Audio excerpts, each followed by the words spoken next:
vamos a tratar una escena de una película de acción llamada Se Busca. Al final de la película sucede algo increíble. Aproximadamente están 6 personas formando un círculo y una persona en el centro del círculo. El objetivo de los 6 es asesinar al miembro del centro, pero de repente uno de los miembros del círculo dispara, pero no dispara hacia el centro, sino que dándole un efecto a la bala. Esta comienza a describir una trayectoria circular que asesina a todos los miembros que formaban el círculo. Se puede ver cómo la bala vuelve al mismo punto y a la misma altura desde la que se lanzó.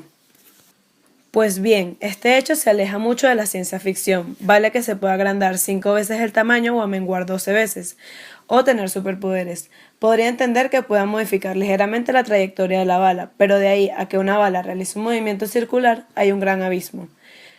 Todos hemos realizado problemas de cinemática en los que el proyectil sale desde el suelo con un ángulo y cae al suelo, pero nunca el de una bala que gira.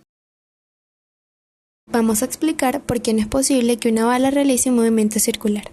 Tartaglia, en su libro Nueva Ciencia, demostró que cuanta más velocidad lleva un proyectil, menos curva de su trayectoria. Evidentemente, la velocidad de una bala es lo suficientemente grande como para que su trayectoria sea casi recta, alrededor de 300 metros sobre segundo.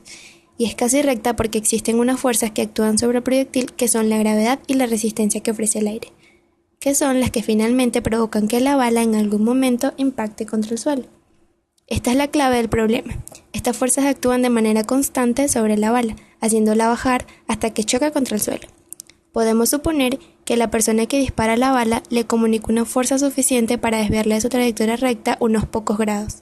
Pero a partir de ese momento no existe ninguna fuerza que actúe sobre la bala que le provoque ese movimiento circular, ninguna fuerza constante.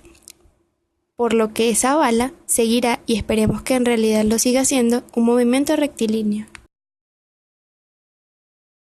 La trayectoria balística es la trayectoria de vuelo que sigue un proyectil sometido únicamente a su propia inercia y a las fuerzas inherentes al medio en el que se desplaza, principalmente a la fuerza gravitatoria. Cuando sobre el proyectil solo actúa la gravedad, este sigue una trayectoria parabólica.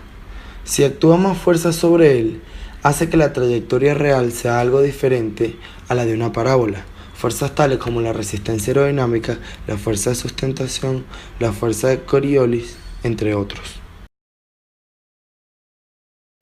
La trayectoria balística utiliza las siguientes hipótesis para definir su movimiento.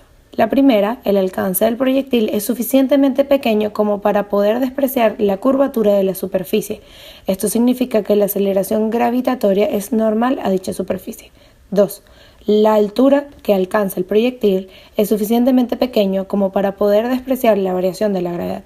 Y por último, se desprecia la resistencia que presenta el aire a su movimiento. Se sabe que el movimiento de un objeto bajo la influencia de la gravedad está determinado totalmente por la aceleración de la gravedad, la velocidad del lanzamiento y el ángulo de lanzamiento. Se pueden separar los movimientos en horizontal y vertical y describirlos por las ecuaciones de movimiento general para la aceleración constante. La velocidad de lanzamiento, el ángulo y el valor de la gravedad determinan en cualquier momento la posición y la velocidad a lo largo de su trayectoria, la cual en su ecuación describe la ecuación de una parábola.